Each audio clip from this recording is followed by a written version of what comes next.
कुंज बिहारी।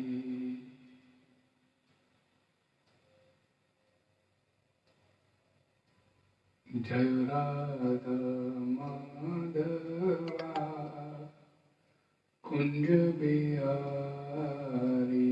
जय राधा माधवा कुंज बिहारी। जय गोपीजन वल्लभा गिरिवरधारी। जय गोपीजन वल्लभा गिरिवरधारी। जय गोपीजन वल्लभा गिरिवरधारी। जय गोपीजन वल्लभा गिरिवरधारी। यशोदानंदन व्रज जनरंजन। यशोदानंदन व्रज जनरंजन। यशोदानंदन व्रज जनरंजन। यशोदानंदन व्रज जनरंजन। यशोदानंदन व्रज जनरंजन। यशोदानंदन व्रज जनरंजन। यमुना तीर बनचारी। यमुना तीर बनचारी। यमुना तीर बनचारी। यमुना तीर बनचारी। जय राधा माधवा कुंज बिहारी। जय राधा माधवा कुंज बिहारी। जय राधा माधवा कुंज बिहारी। जय राधा माधवा कुंज बिहारी। हरे कृष्णा कृष्ण कृष्ण हरे हरे हरे राम राम राम हरे हरे। हरे कृष्णा कृष्णा कृष्णा हरे हरे। हरे राम राम राम हरे हरे। हरे कृष्णा कृष्ण कृष्ण हरे हरे हरे राम राम राम हरे हरे। हरे कृष्णा कृष्णा कृष्णा हरे हरे। हरे राम राम राम हरे हरे। हरे कृष्णा कृष्ण कृष्ण हरे हरे हरे राम राम राम हरे हरे। हरे कृष्णा कृष्णा कृष्णा हरे हरे। हरे राम राम राम हरे हरे। हरे कृष्णा कृष्ण कृष्ण हरे हरे हरे राम राम राम हरे हरे। हरे कृष्णा कृष्णा कृष्णा हरे हरे। हरे राम राम राम हरे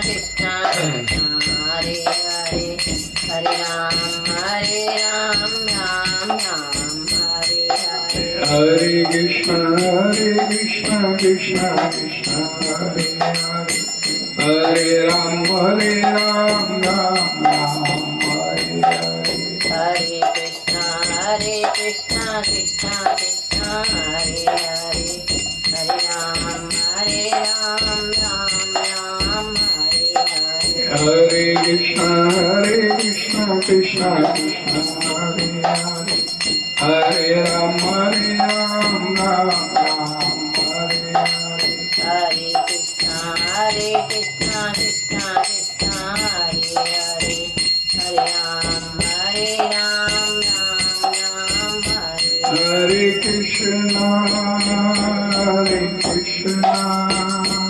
कृष्ण कृष्ण हरे हरे हरे राम राम राम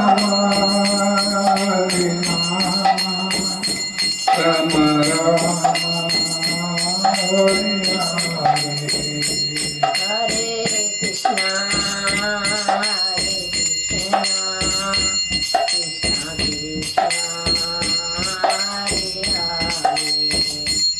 हरे हरे राम राम राम हरे हरे निताय हरि बोल हरि बोल हरि बोल हरि बोल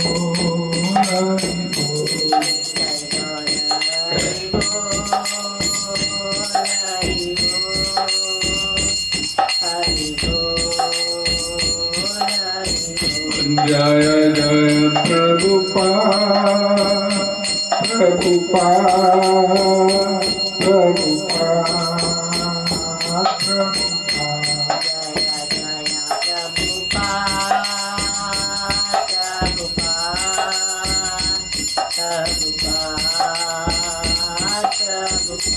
जय प्रभुपाद प्रभुपाद जगद्गुरु शिल प्रभुपाद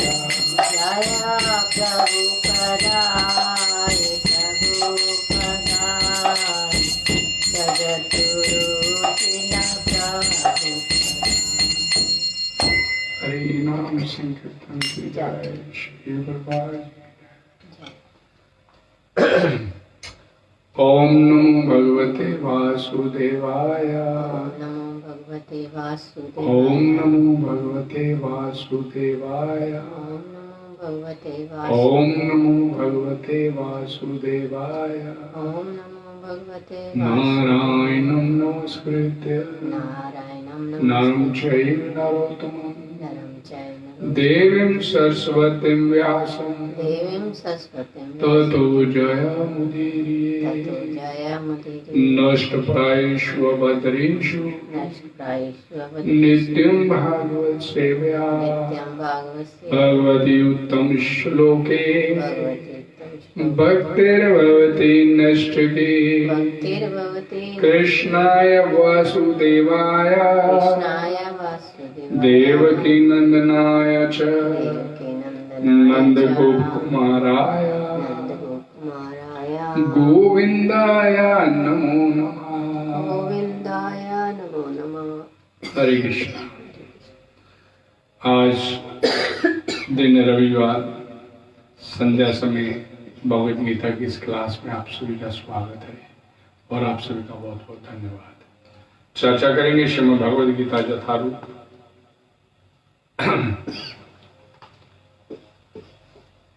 अध्याय 7 श्लोक संख्या नंबर 15। श्लोक इस प्रकार है। नामाम दुष्कृतिनो मूढ़ा प्रपद्यन्ते नराधमा माया अपहरित ज्ञाना आसुरम भावम आश्रिता। इस श्लोक का हिंदी अनुवाद। जो निपट मूर्ख हैं, जो मनुष्यों में अदम है, जिनका ज्ञान माया द्वारा हर लिया गया है, तथा जो असुरों की नास्तिक प्रकृति को धारण करने वाले हैं, ऐसे दुष्ट मेरी शरण ग्रहण नहीं करते।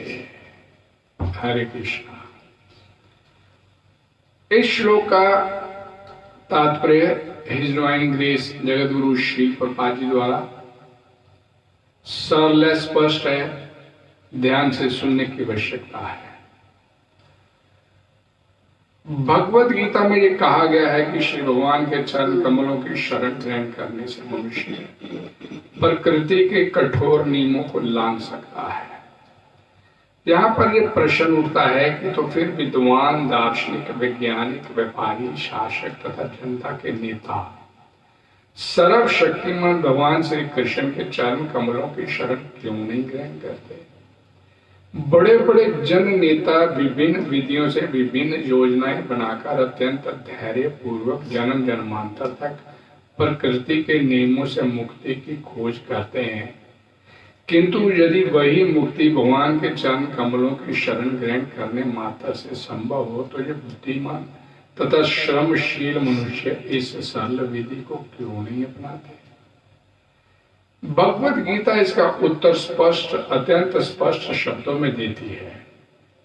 समाज के वास्तविक विद्वान नेता यथा ब्रह्मा, शिव, कपिल, कुमारगण, मनु, व्यास, देवता, देवल, असित, जनक, प्रहलाद, बलि तथा उनके पश्चात मध्वाचार्य, रामानुजाचार्य, श्री चैतन्य तथा बहुत से अन्य श्रद्धावान दार्शनिक, राजनीतिज्ञ, शिक्षक, वैज्ञानिक आदि हैं जो सर्वशक्तिमान परम पुरुष के चरणों में शरण लेते हैं, किंतु जो लोग वास्तविक दार्शनिक, वैज्ञानिक, शिक्षक, प्रशासक आदि नहीं हैं, किंतु भौतिक लाभ के लिए ऐसा बनते हैं, वे परमेश्वर की योजना या पथ को स्वीकार नहीं करते। उन्हें ईश्वर का कोई ज्ञान नहीं होता। वे अपनी सांसारिक योजनाएं बनाते हैं और संसार की समस्याओं को हल करने के अपने व्यर्थ प्रयासों के द्वारा स्थिति को और जटिल बना लेते हैं।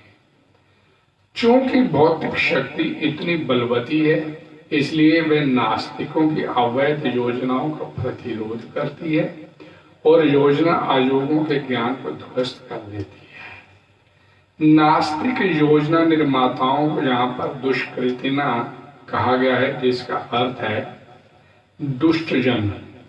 कृति का अर्थ पुण्य आत्मा होता है। नास्तिक योजना निर्माता कभी कभी अत्यंत बुद्धिमान और प्रतिभाशाली भी होता है, क्योंकि किसी भी विराट योजना के लिए चाहे वह अच्छी हो या बुरी, बुद्धि की आवश्यकता होती है। लेकिन नास्तिक की बुद्धि का प्रयोग परमेश्वर की योजना का विरोध करने में होता है। इसलिए नास्तिक योजना निर्माता दुष्कृति कहलाता है, जिससे सूचित होता है कि उसकी बुद्धि तथा प्रयास उल्टी दिशा की ओर होते हैं। भगवत गीता में जो स्पष्ट कहा गया है कि भौतिक शक्ति परमेश्वर के पूर्ण निर्देशन में कार्य करती है, उसका कोई स्वतंत्र प्रभुत्व नहीं है। जिस प्रकार छाया पदार्थ का अनुसरण करती है, उसी प्रकार ये शक्ति भी कार्य करती है, तो भी ये भौतिक शक्ति अत्यंत प्रबल है। और नास्तिक अपने अनिश्वरवादी स्वभाव के कारण ये नहीं जान सकता कि वे किस तरह कार्य करती है, और ना ही वे परमेश्वर की योजना को जान सकता है। मोह तथा रजो एवं तमोगुण में रहकर उनकी सारी योजनाएं उसी प्रकार ध्वस्त हो जाती है, जिस प्रकार भौतिक दृष्टि से विद्वान, वैज्ञानिक, दार्शनिक, शासक तथा शिक्षक होते हुए भी हिरण्यकशिपु तथा रावण की सारी योजनाएं ध्वस्त हो गई थी।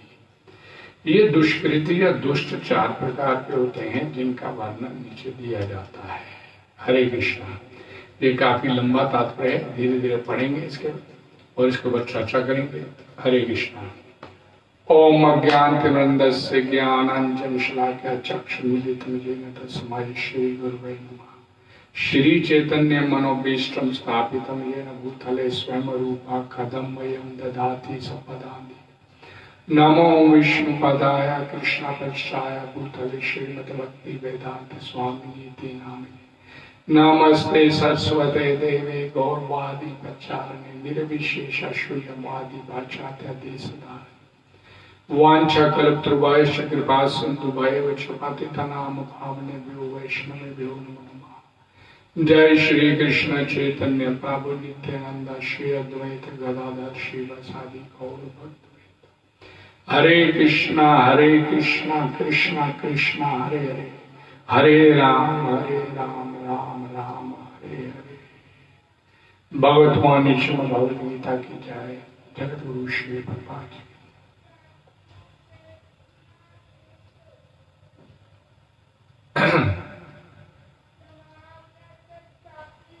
न मां दुष्कृतिनो मूढ़ा प्रपद्यन्ते नराधमा माया अपहृत ज्ञाना आश्रम भाव आश्रिता।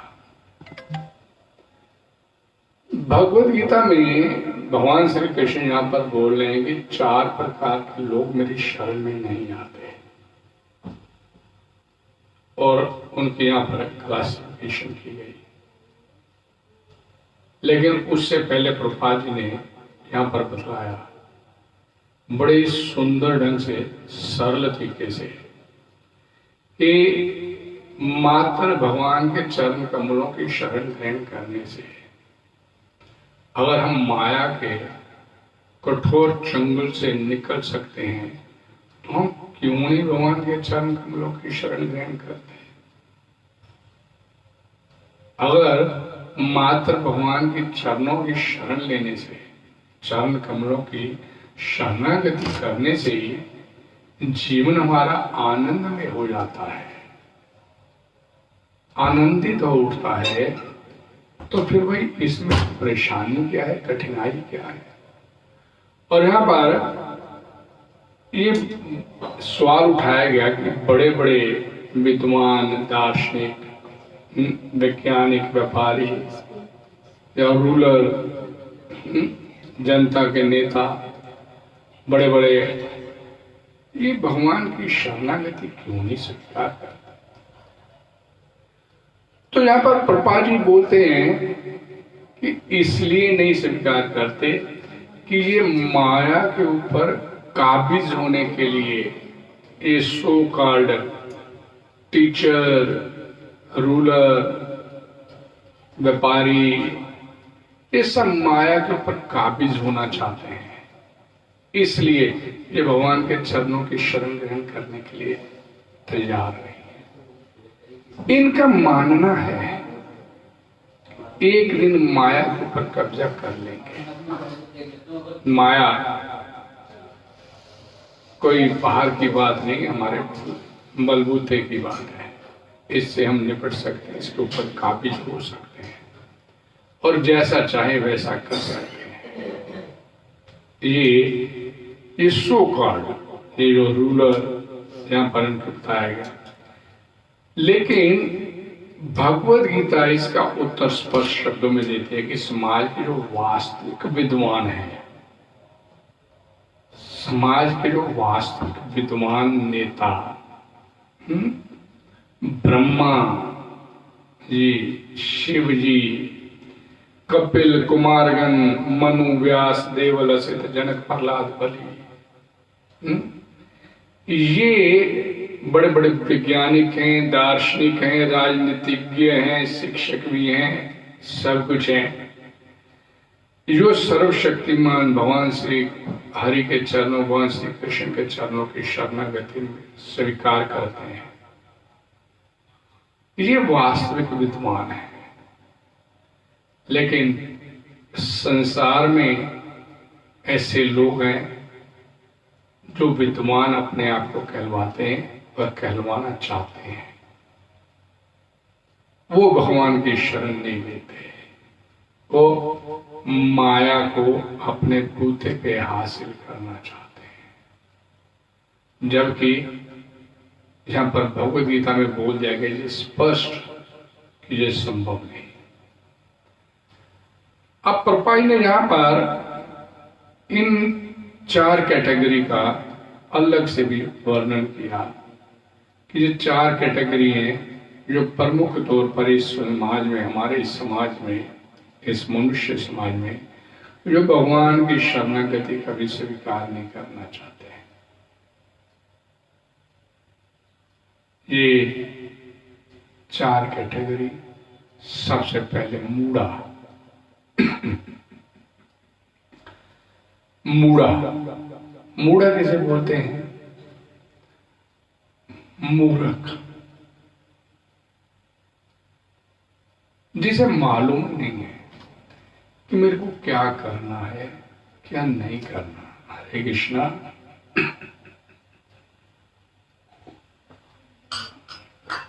जिसे मालूम नहीं कि मेरे को क्या करना है, मैं क्या करने के लिए आया हूं इस संसार में। मूर्ख, पागल, पता ही नहीं है, आए इस संसार में, आए जैसे आए वैसे चले जाएंगे, कोई लेना देना नहीं तुझसे। तो ये मूढ़ा क्या है, ध्यान से सुनिएगा। प्रभुपाद जी ने जो बताया, वे लोग जो कठिन श्रम करने वाले भारवाही पशुओं की भांति निपट मूर्ख होते हैं। गधा, वे अपने श्रम का लाभ स्वयं उठाना चाहते हैं, अतः वे भगवान को उसे अर्पित करना नहीं चाहते। गधे की माफिक लगे रहेंगे और सोचते कि मैंने ये काम किया तो मैं इसका लाभ क्यों नहीं उठाऊं। मैंने इतनी मेहनत करके ये खड़ा किया है, पैदा किया है, अपने आप ये धन पैदा कर लिया, ये रोटी रोजी कमा रहा हूं, तो क्यों नहीं मैं इसका आनंद लूं। भगवान कौन है बीच में? भारवाही पशु का प्रयुक्त उदाहरण गधा है। इस पशु से उसका स्वामी अत्यधिक कार्य लेता है। गधा ये नहीं जानता कि ये अहर्निश मेहनत किसके लिए काम करता है। वह घास से पेट भरकर संतुष्ट रहता है और अपने स्वामी से मार खाने के भय से केवल कुछ घंटे सोता है, और गधी से बार बार लात खाने के भय के बावजूद भी अपनी काम तृप्ति पूरी करता है। कभी कभी गधा कविता करता है, दर्शन बघारता है, किंतु उसके रेंकने से लोगों की शांति भंग होती है। ऐसी दशा उन काम कर्मियों की है जो ये नहीं जानते कि वे किसके लिए कर्म करते हैं। वे ये नहीं जानते कि कर्म यज्ञ के लिए है। ऐसे लोग जो अपने द्वारा उत्पन्न कर्मों के भार से दबे रहते हैं, प्राय ये कहते सुने जाते हैं कि उनके पास अवकाश कहाँ कि वे जीव की अमरता के विषय में सोचें। ऐसे मूर्खों के लिए नश्वर भौतिक लाभ ही जीवन का सब कुछ होता है, भले वे अपने श्रम फल के एक अंश का उपयोग कर सकें।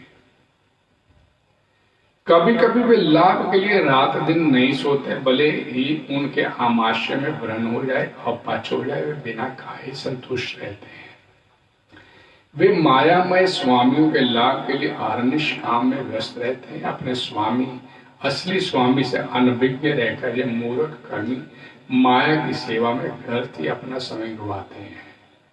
दुर्भाग्य तो ये है कि वे कभी भी स्वामियों के परम स्वामी की शरण में नहीं जाते, ना ही वे सही व्यक्ति से उसके विषय में सुनने में कोई समय लगाते। जो सूकर विष्ठा खाता है तथा चीनी तथा घी से बनी मिठाइयों की परवाह नहीं करता, उसी प्रकार मूर्ख लोग इस नश्वर जगत की इंद्रियों को सुख देने वाले समाचारों को निरंतर सुनते हैं, किंतु संसार को गतिशील बनाने वाली शाश्वत जीवित शक्ति प्राण के विषय में सुनने में तनिक भी समय नहीं देना चाहते। अब देखिए, मूढ़ा व्यक्ति, गधा कई बार बड़ा पेट भर के खा लेता है ना, तो बड़ा रेंकना शुरू कर देता है, रंभाना शुरू कर देता है। लेकिन गधे का जो मालिक होता है, डंडा उठाता है तो उसकी पीठ पे 2-4 जड़ देता है, नींद खराब करता है। तो ये स्थिति मूढ़ उन लोगों की है जो गधे की माफिक परिश्रम करते हैं। जब कभी प्रसन्न हो जाते तो गाना गाते हैं, गीत बनाते हैं, करते हैं, लेकिन वो ये सोचते हैं कि दुनिया खुश हो रही है, और फिर काम तृप्ति के लिए रात को सोते हैं और सोचते कि यही जीवन का आनंद है।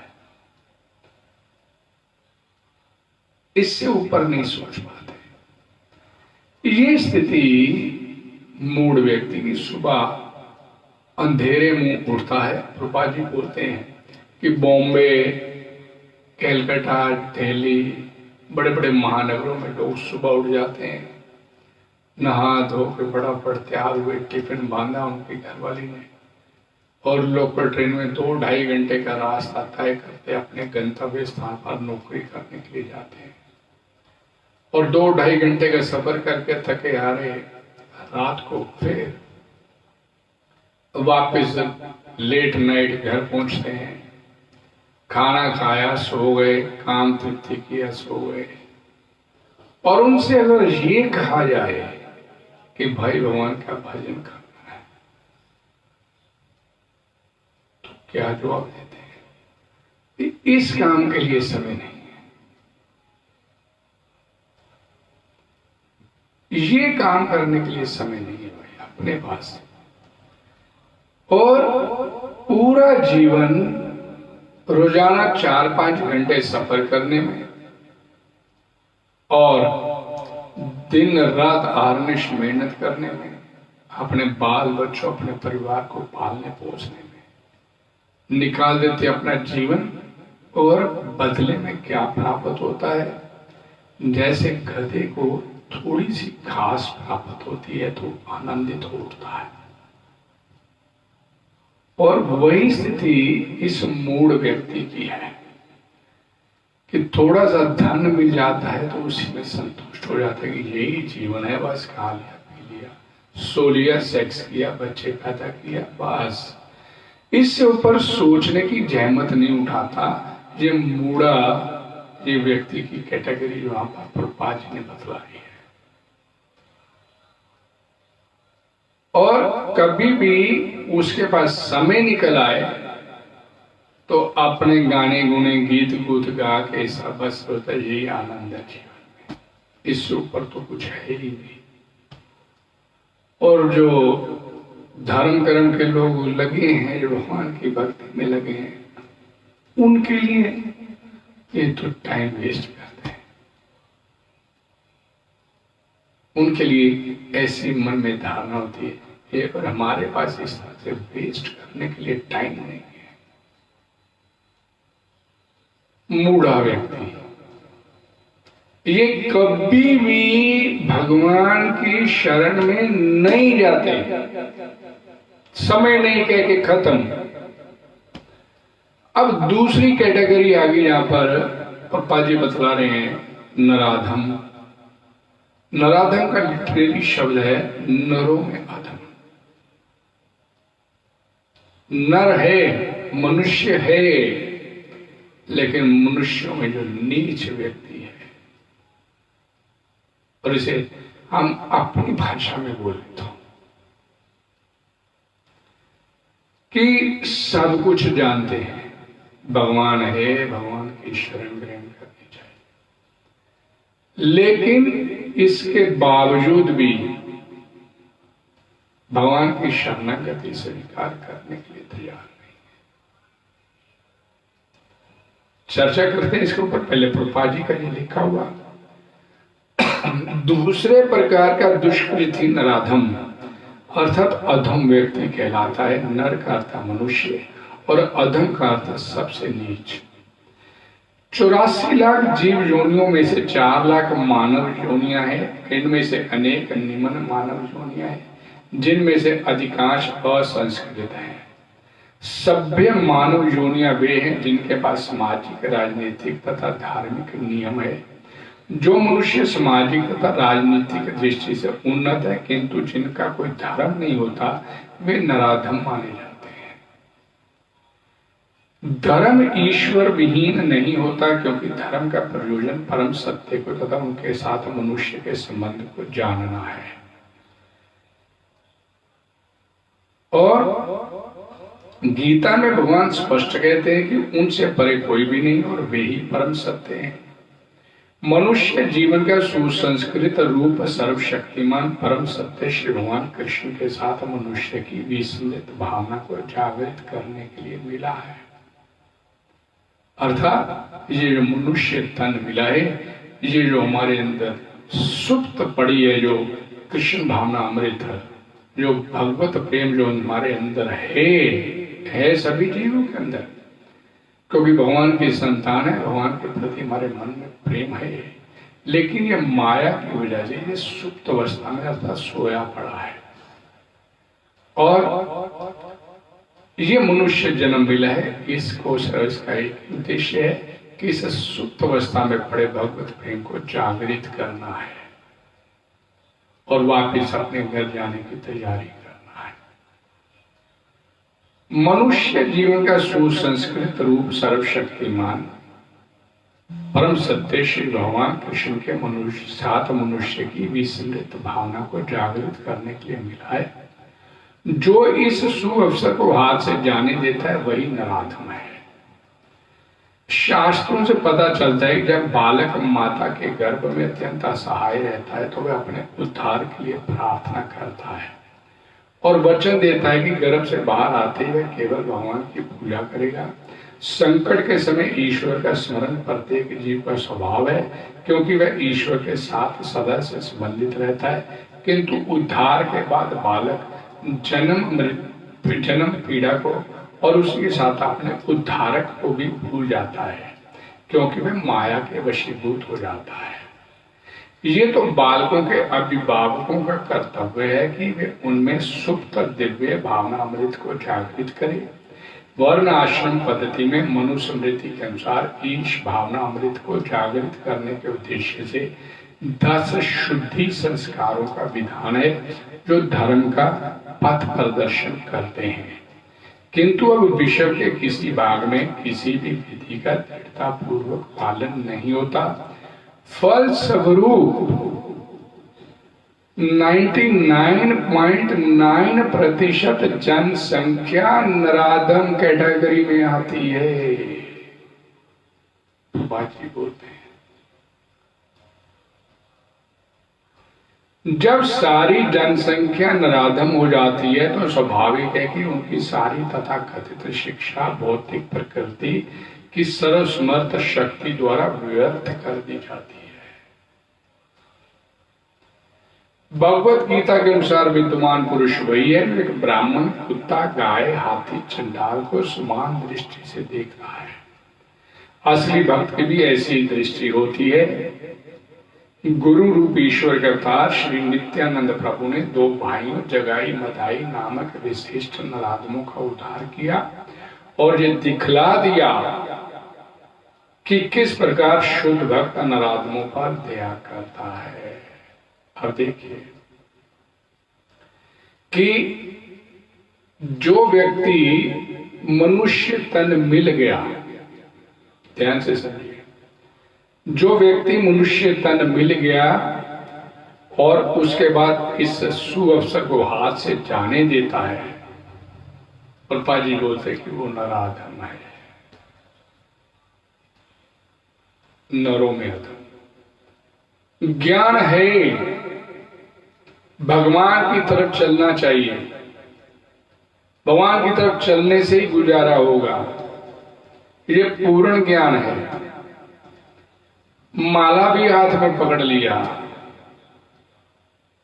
लेकिन माला सारी जिंदगी पकड़े रहे, लेकिन अंदर उस सुप्त दिव्य कृष्ण प्रेम को अपने अंदर जागृत नहीं कर पाए। माला पकड़ लिया, लेकिन उस दिव्य कृष्ण प्रेम जो हमारे अंदर सुप्त अवस्था में पड़ा है उसे जागृत नहीं कर पाए। धर्म सवनुष्ठिता पुंसाम विश्व कसेन कथा सूर्य न उत्पाद यदि रति श्रमेवी केवलम।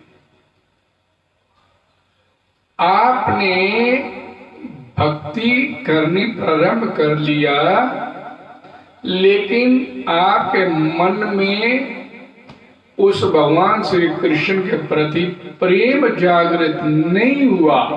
न उत्पाद यदि रति श्रम एव ही केवलम। खामखा की मेहनत किया, दिखाने के लिए किया। इतना सुंदर अवसर, सुअवसर अपने हाथ से जाने दे दिया।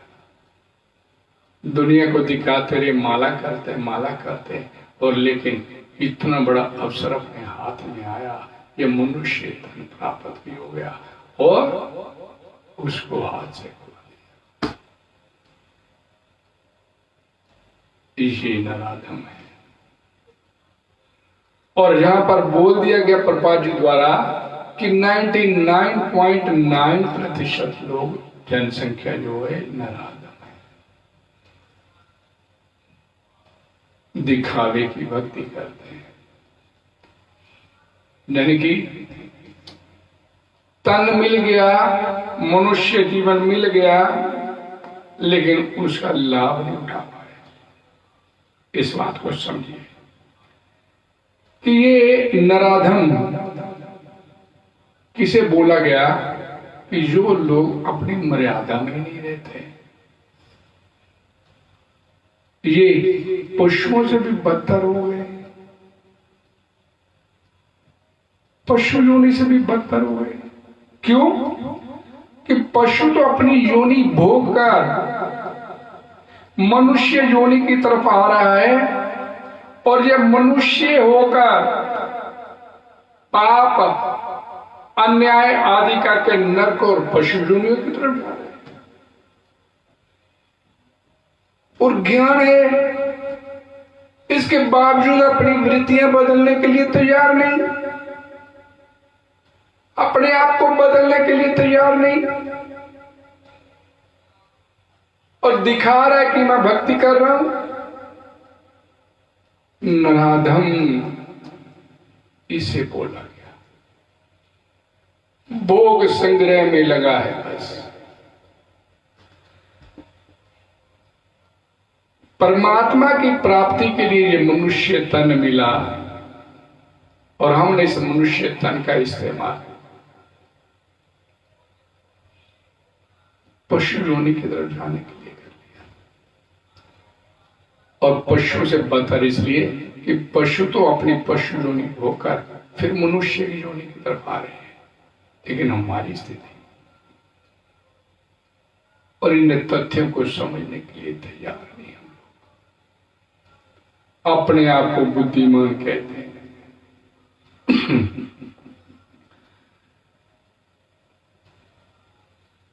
ऐसे प्राणियों के लिए भगवान ने भगवद गीता में कहा है कि द्वेष रखने वाले, मूढ़ा, क्रूर और संसार में नराधम पुरुषों को मैं बार बार आसुरी योनियों में डालता रहता हूं।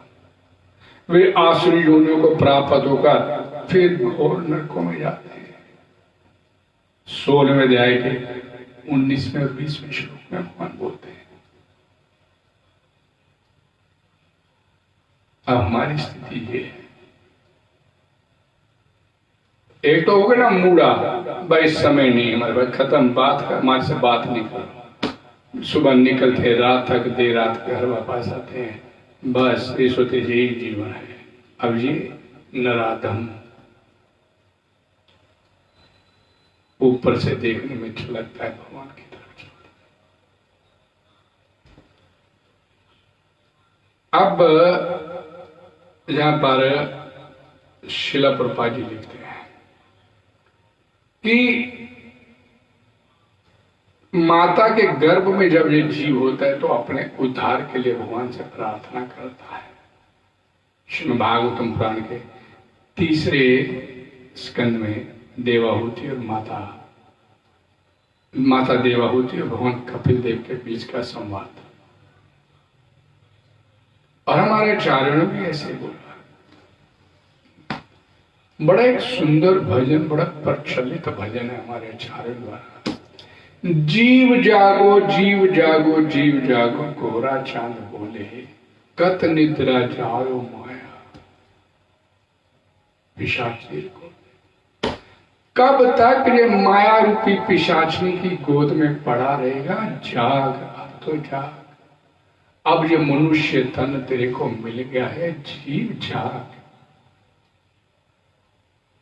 और भगवान से वादा करके तू आया था माता के गर्भ में, भजिबो बलिया ऐसे संसार भीतर, जैसे संसार के भीतर आऊंगा, जब भजिबो ऐसा वचन दे के आया था अपने उद्धारक से प्रभुपाद जी लिखे। लेकिन भूलिया रही ले तुम्ही और विद्या भरी। लेकिन जैसे ही माता के गर्भ से बाहर आया, माया की गोद में आया, अपने आप को और अपने उद्धारक अपने भगवान को भी भूल गया। और यहां प्रभुपाद जी ने लिखा, ध्यान से सुनिए, ये तो बालकों के अभिभावकों का कर्तव्य है कि वे उनमें सुप्त दिव्य भावनामृत को जागृत करें। माता पिता का, अभिभावक बच्चे के पालन पोषण के जिम्मेवार है।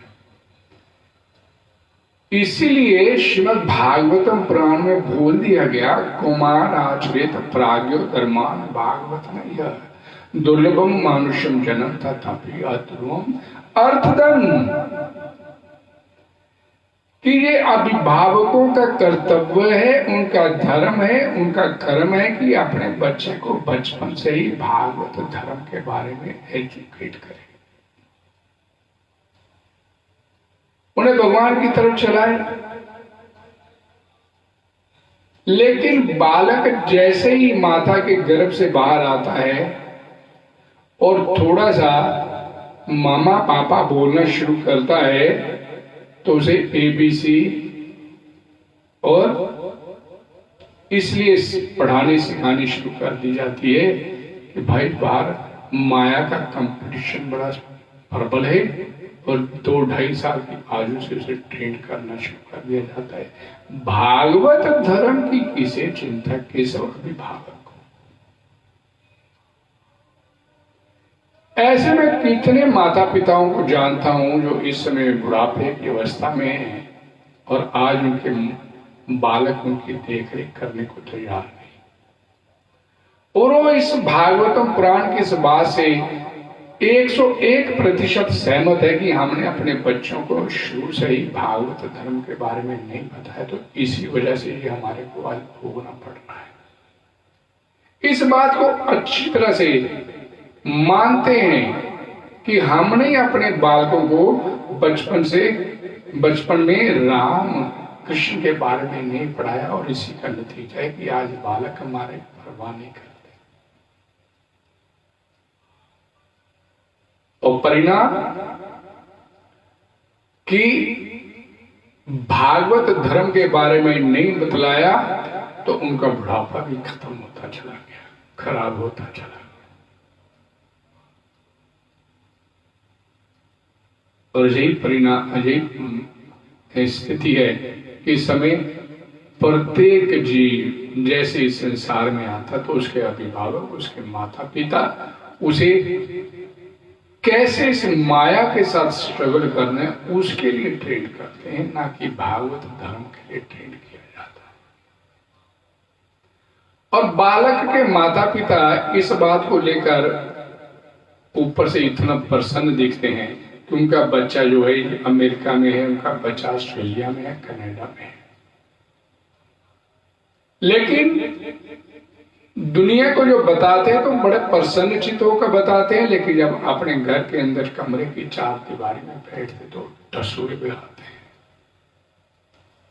उनसे बड़ा दुखी व्यक्ति और कौन हो सकता है कि उनकी संतान जब उनको जरूरत थी तो उनके पास नहीं, क्योंकि उन्होंने अपनी संतान को बचपन में ही भागवत धर्म श्रवण पुत्र के बारे में नहीं पढ़ाया था। उन्हें बस यही बताया था कि माया के साथ स्ट्रगल कैसे करना है, इसकी ट्रेनिंग तेरे को दी जा रही है। श्री चैतन्य महाप्रभु ने भागवत धर्म का प्रवर्तन करते हुए संस्तुति की है कि लोग विनीत भाव से भगवान के संदेश को सुने। कोई अपना लोक परलोक सुधार करना चाहता हो तो अभी भी समय है कि कम से कम अपने आप को तो भगवान की सेवा में लगा दे। इस संदेश का सार भगवत गीता है, विनीत भाव से श्रवण करने मात्र से अधम मनुष्य का भी उद्धार हो सकता है। भगवत गीता एक ऐसा ग्रंथ है जिसको पढ़ने मात्र से, सुनने मात्र से, सुनने मात्र से कल्याण हो जाता है। अब भी समय है, क्या बोला जाता है कि हमारे बच्चे नहीं चलते जी भगवान की तरफ। भाई हमने बच्चों को चलाया नहीं तो बच्चे कैसे चलेंगे? हमने अपने बच्चों को भगवान की तरफ चलाया नहीं, जब उनका समय था चलाने का तब तो चलाया नहीं। अब बड़े हो गए, जब पक गए, घड़ा पक गया, तो फिर कैसे उसमें बात बनेगी? लेकिन उसके बावजूद भी शास्त्र फिर इसका उपाय बताते हैं कि भाई आपने बच्चों को बचपन में नहीं कराया तो कोई बात नहीं, अब भी समय है, आप खुद अपने बच्चे, हमारे बच्चे भगवान की तरफ चल पड़े, उसके लिए खुद भजन करना प्रारंभ कर दीजिए।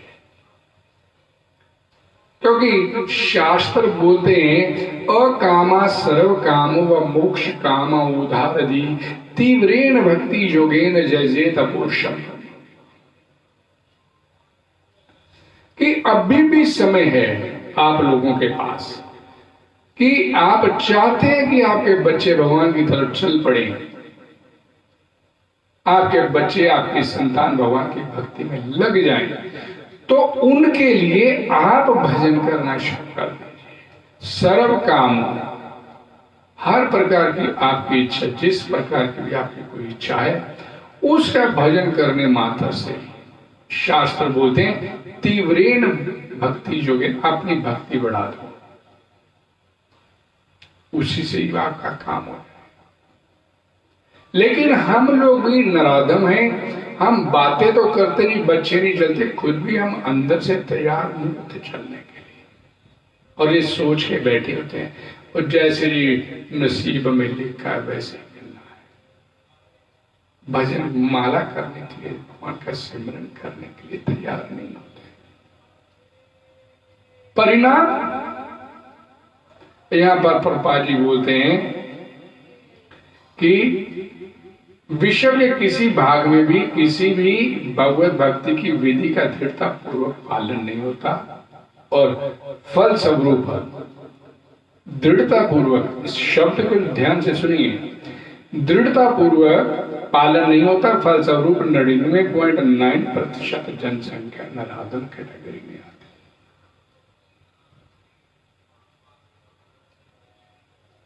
सर्वपुंसाम परो धर्मो जतर भक्ति रतोक्षजे अहेतु की अप्रतिहता ये आत्मा सुप्रसिद्ध थी। भागवतम पुराण। क्या कि भक्ति किसे कहते हैं? जिससे आपके मन में भगवान के प्रति प्रेम उत्पन्न हो जाए, वो भक्ति। जो कुछ भी आप भक्ति के लिए, भक्ति के नाम पे करते हैं, उसको करते रहने से आपके मन में भगवान के लिए प्रेम उत्पन्न हो जाए। और वो भक्ति कैसी होनी चाहिए? अहेतु की अप्रतिहता, अर्थात उससे कुछ मांगना नहीं, उसकी भक्ति करनी है। ममे, मेरा अंश है भगवान, और अंश का धर्म है, अंश का कर्म है अपने अंशी की सेवा करना। पुत्र माता पिता का अंश होता है, पुत्र का धर्म है, पुत्र का कर्म है अपने माता पिता की सेवा करना। अहेतु की, बिना किसी लालच के की गई भक्ति, अप्रतिहता अर्थात नियमित की जाने वाली, अखंडित, ये नहीं कि आज किया 2 दिन बाद करेंगे, नियमित तौर पे की जाने वाली। और वो कैसी होनी चाहिए? जयात्मा सुप्रसिद्ध थी, आत्मा प्रफुल्लित हो उठे, आत्मा आनंदित हो उठे, आत्मा प्रमुदित हो उठे, आत्मा प्रसन्न हो जाए, वो भक्ति। और हमारी जितनी भी चेष्टाएं भक्ति के नाम पर होती हैं, वो मन को प्रसन्न करने के लिए होती है, आत्मा के लिए नहीं। और मनोरंजन करते करते जन्म जन्मांतर बीत गए, मनोरंजन करते। मनोरंजन की जरूरत नहीं है भक्ति में। भक्ति में आत्मरंजन की आवश्यकता है। आत्मा कैसे प्रफुल्लित हो जाए। मनोरंजन करते करते तो जन्म जन्मांतरों से लगे हुए मनोरंजन करने। मन का रंजन नहीं, आत्मा का रंजन कैसे होना चाहिए, इसके लिए आपका प्रयास। और वो आत्मा का रंजन सिर्फ और सिर्फ उसकी प्रेमा भक्ति से ही होता है। आत्मा को चैन मिलता है, शांति। श्री चैतन्य महाप्रभु के अनुसार विनीत भाव से श्रवण करने मात्र से अदम मनुष्य का उद्धार हो सकता है। किंतु दुर्भाग्यवश वे इस संदेश को, नराधम जो है इस संदेश को सुनना तक नहीं चाहते। परमेश्वर की इच्छा के प्रति समर्पण करना तो दूर रहा, ये नराधम मनुष्य के प्रधान कर्तव्य की डटकर उपेक्षा करते हैं। समाप्त कर दिया बात प्रभुपाद जी। अब देखिए तीसरी कैटेगरी, दुष्कृतियों की तीसरी श्रेणी माया अपहरित ज्ञान की है। अर्थात ऐसे व्यक्तियों की जिनका प्रकांड ज्ञान माया के प्रभाव से शून्य हो चुका है। ये अधिकांशतः बुद्धिजीवी होते हैं, यथा महान दार्शनिक, कवि, साहित्यकार, वैज्ञानिक आदि। किंतु माया इन्हें भ्रांत कर देती है, जिसके कारण ये परमेश्वर की अवज्ञा करते हैं। और ध्यान से सुनिए, इस समय माया अपहरित ज्ञाना की बहुत बड़ी संख्या है, यहां तक कि वे भगवत गीता के विद्वानों के मध्य भी है। ध्यान से सुनिए, तो भगवत गीता के विद्वान हैं, मानते हैं अपने आप को, वो भी इसमें आ जाते हैं।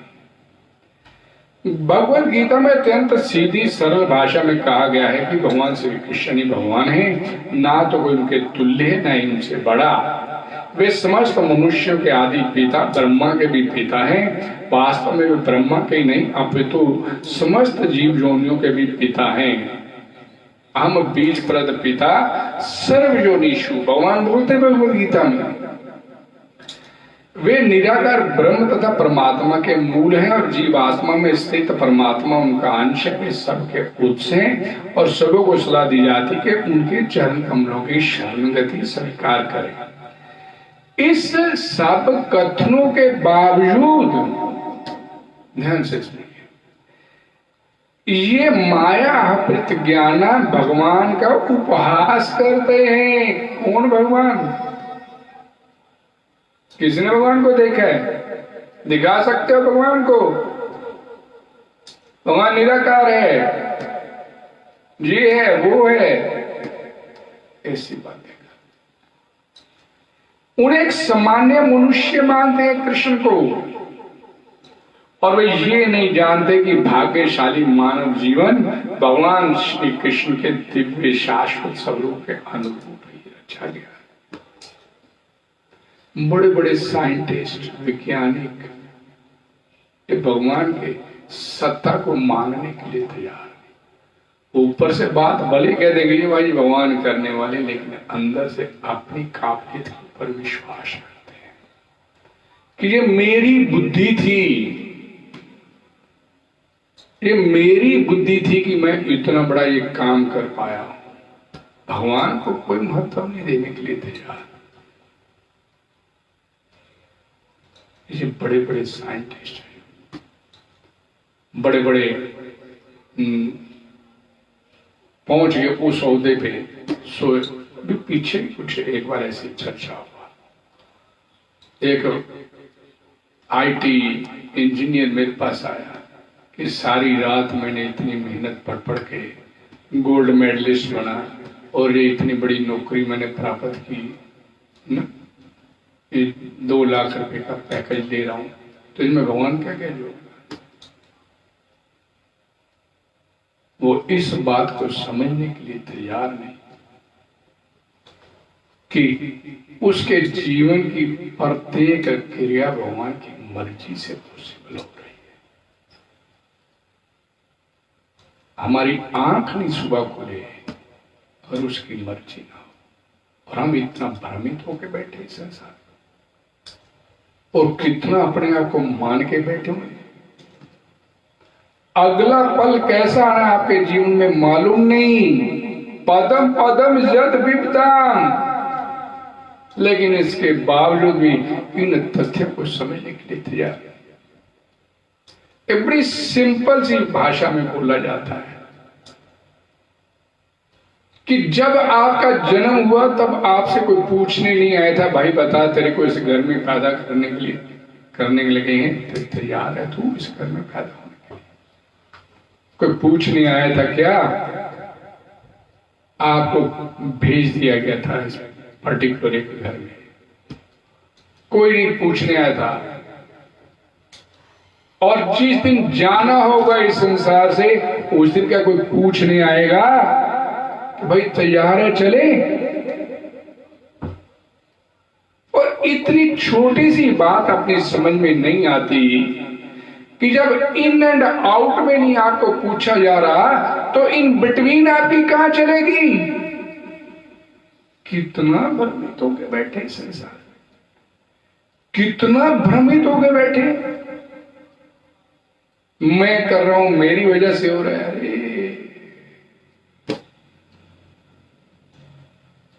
उसकी मर्जी से तो आपकी सांस भी नहीं चल सकती। बोलते ना कि सर्व कारण कारणम भगवान श्री कृष्ण है। इसका मतलब क्या कि उसकी मर्जी के बिना पत्ता भी नहीं हिलता। ये बड़े बड़े जो साइंटिस्ट, ये बड़े बड़े टीचर, बड़े बड़े कंपनियों के मालिक, इस सोचने की मेरी योग्यता, मेरे अंदर जो योग्यता है कि मैंने इतना बड़ा तामझाम खड़ा कर दिया।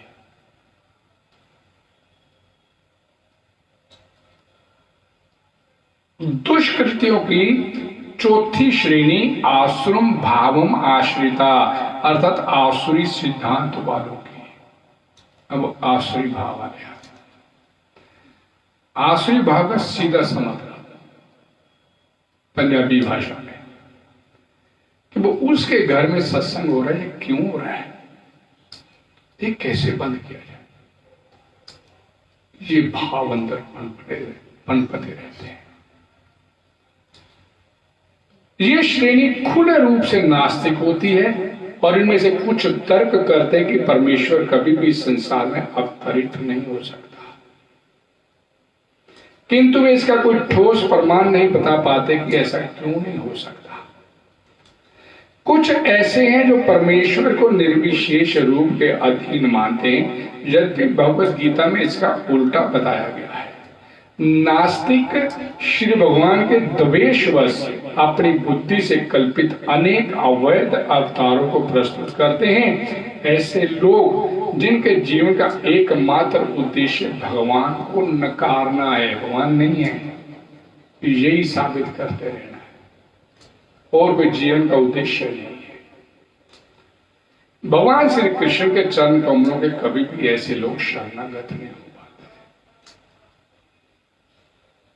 आसुरी भाव वाले लोग, नास्तिक वृत्तियां, उसके कीर्तन क्यों चला, ये बंद होना चाहिए। भाई यही सोच अंदर बलवती होती रहती। दक्षिण भारत के श्री यमुनाचार्य अलबंद्रू ने कहा है, प्रभु आप उन लोगों द्वारा नहीं जाने जाते जो नास्तिक सिद्धांतों में लगे हैं, भले आप विलक्षण गुण रूप तथा लीला से युक्त हैं। सभी शास्त्रों ने आपका विशुद्ध सतमय विग्रह प्रमाणित किया है तथा दैवी गुण संपन्न दिव्य ज्ञान के आचार्य भी आपको मानते हैं, जानते हैं। अतः अब प्रभा जी सार बता रहे हैं, मूढ़ा नराधम माया परित ज्ञानी अर्थात भ्रमित मनोधर्मी तथा चार नास्तिक, ये चार प्रकार के दुष्कृति कभी भी भगवान के चरण कमलों की शरण में नहीं जाते, भले ही सारे शास्त्र तथा आचार्य ऐसा उपदेश क्यों ना देते रहे। ये लोग भगवान की शरण में कभी नहीं जाएंगे। ये चार प्रकार के लोग। लेकिन अब यहां पर एक बात और उत्पन्न होती है कि भगवत गीता में आगे जाके भगवान बोलते हैं 9वें अध्याय में 30वें श्लोक में, अपि चेत सुदुराचारो भजते माम अनन्य भाग भज साधु रेव संबंध, कि अगर कोई दुराचारी से दुराचारी व्यक्ति भी मेरा भजन करने लग गया अनन्य भाव से, तो फिर क्यों लगेगा? जहां पर भगवान ने क्यों बोले कि यहां तो बोलते कि चारों प्रकार के लोग मेरी शरण में नहीं आते, लेकिन यहां पर बोला गया कि दुराचारी नहीं सुदुराचारी भी मेरी भजन में लगेगा तो सेवा में लग सकता। तो यहां पर बोला गया कि वास्तव में जो दुराचारी व्यक्ति है वो सबसे अधिक दया का पात्र होता है, सबसे अधिक भगवान की दया उसे चाहिए होती है, कारण कि वह अपना महान अहित करता चला जा रहा है, उसे मालूम नहीं कि उसे क्या करना चाहिए, और भगवान का कुछ भी नहीं बिगाड़ पा रहा। इसलिए किसी कारणवश कोई किसी आफत में आ जाए या बड़े भारी संकट में आ जाए और उसका कोई सहारा ना हो, तो वह भगवान को अचानक ही पुकार उठे। और ऐसे ही अगर किसी संतों महात्माओं के सानिध्य वाले वातावरण में बाई चांस पहुंच जाए या मरते समय किसी संत महात्मा का सानिध्य उसे प्राप्त हो जाए तो भी उसका कल्याण हो जाता है, तो भी कल्याण। अब ध्यान दीजिए, शिला प्रभुपाद जी अपने शिष्यों के साथ बैठे तो प्रभुपाद जी ने कहा अपने शिष्य जो भक्त नहीं है और निरीह जनता को जो भ्रम में डालते हैं वे राक्षस कहलाते हैं, असुरी लोग कहलाते हैं, और उनका पर्दाफाश होना चाहिए। प्रभुपाद जी बोले ऐसे लोगों का तो पर्दाफाश होना चाहिए।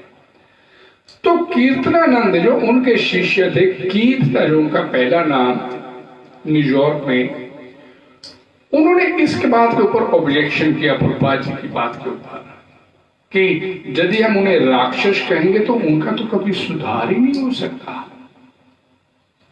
उनका तो कभी सुधार नहीं होगा, लेकिन वे राक्षस हैं। प्रभुपाद जी फिर बोले लेकिन है वो राक्षस, लेकिन हम उन्हें राक्षस नहीं कह सकते स्वामी जी।